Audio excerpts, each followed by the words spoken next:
though you point out we've got low levels of poverty, if you're a child in poverty, it doesn't matter to you that there are the lowest levels. It just matters to you whether your mum or dad can put food on the table. No, I'm taking that as an example. And you've also pointed out that the nation collectively is losing its mind over Brexit. You said that the other day. Well, if the nation collectively is losing its mind over Brexit, that's going to communicate itself to our children. Absolutely. I think one difference this generation has compared to previous generations is that the news is everywhere. Yes. They can't switch off.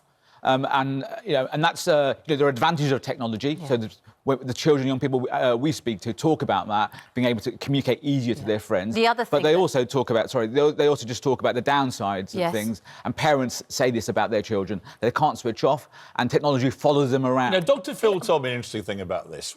He's the America's sort of guy that everyone turns to for advice about stuff, and he said that he thinks the real problem is that go back 50, 60 years, you would never know if you were in London what was happening in Minnesota. If a bloke got eaten by an alligator on a golf course in Minnesota... Or if there was a mass shooting, for instance, in a school in America. Right. A sort of regular mass shooting thing in America. You wouldn't really hear about it or know about it unless it was on one of the two main news bulletins at night. There was no social media, no Facebook, no Twitter, no Instagram, nothing. So kids are exposed to a lot more of that kind of stuff, which was actually all going on.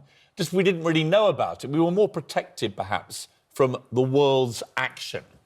Yeah, I think that's absolutely right. When we spoke to children in focus groups, that's the kind of thing they were saying, that the news is everywhere. Take bullying, for example. Bullying, maybe in the past it was kind of contained at school. Yeah. Now, with online... I think is a problem. It can follow children right into their own home. So you can't run away from it anymore. You carry your bullies in your pocket. Do you feel that you have a bigger responsibility to try and relieve that pressure? I think we need to build more resilience in young people to be able to understand the sort of the pressure and the knocks and to be able to pick themselves up again. It was interesting listening to Piers about, the Minnesota example.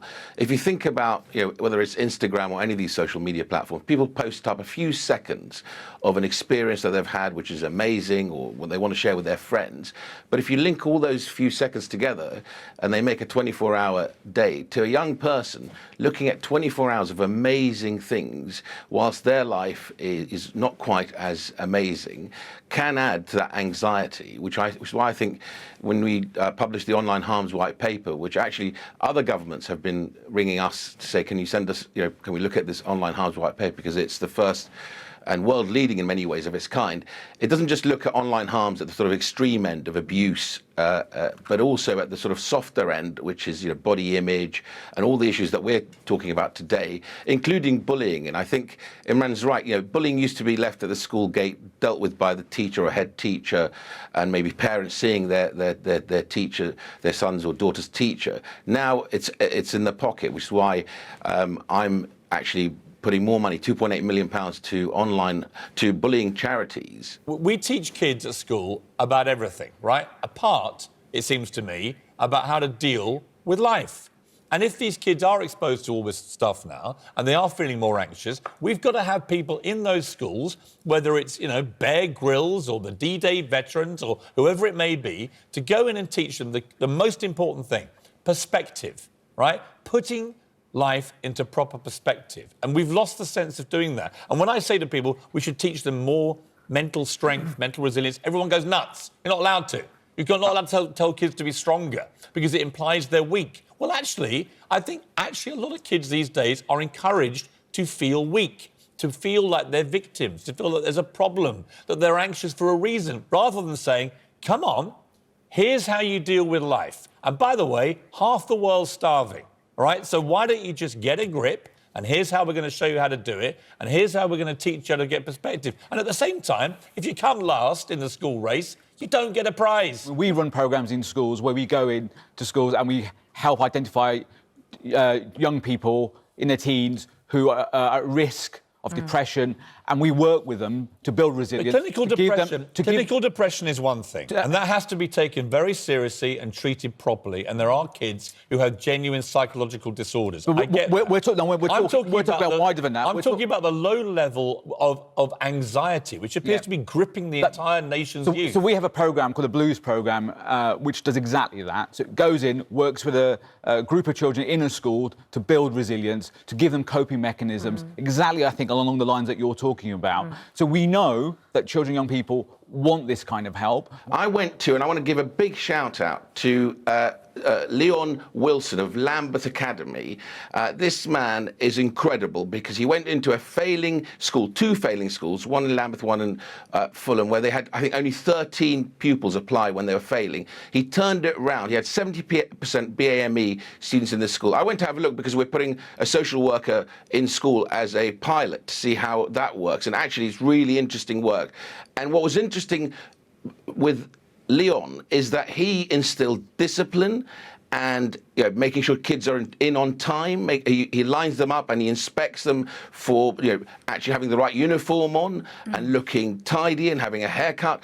And initially the parents were all up in arms about this. Now they absolutely worship him because of what he's done. Yes, he doesn't allow any fighting in school, and actually those children have much greater resilience and do much better academically. It may be you have to be a bit unpopular with snowflakey parents, right? You're going to love this. This is Leon Wilson's mission statement on the Lambeth Academy website.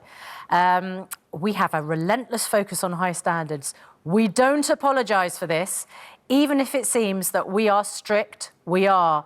And we celebrate our high expectations of each other. It's interesting, though, Imran Hussain, because the second most critical thing that children are worried about is the pressure at school. Yeah, I mean... So there's a balance, isn't there? Yeah, there is a balance. And he's one of the schools, actually, that is joined in the pilot to have a social worker in school. That's also producing, back to Imran's point, really good results. I sat with the kids, and one of them, she said, I've been excluded from so many schools. I used to have a permanent social worker. Right. Now I don't need that anymore, and I'm doing really well because Miss, as she calls her, which is the social worker at school, will see her for 5 minutes when she has an anger issue, and she's back in class doing really well. So I think you can combine both things without actually labelling people as snowflakes or otherwise. Okay. If we took more of a sport approach to life, and said, look, there are winners and losers, right? And you get to be a winner by really working hard and discipline, all the things there that we were hearing that this school in Lambeth is doing. And you've got to learn to be strong and resilient and tough and have perspective.